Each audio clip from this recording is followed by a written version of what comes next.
to the Lone Star stage.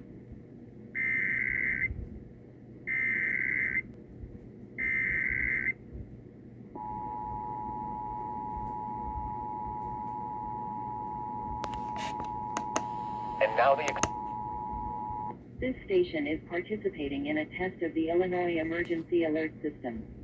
This system was developed to provide information to the public during emergencies. This was a test. We have temperatures.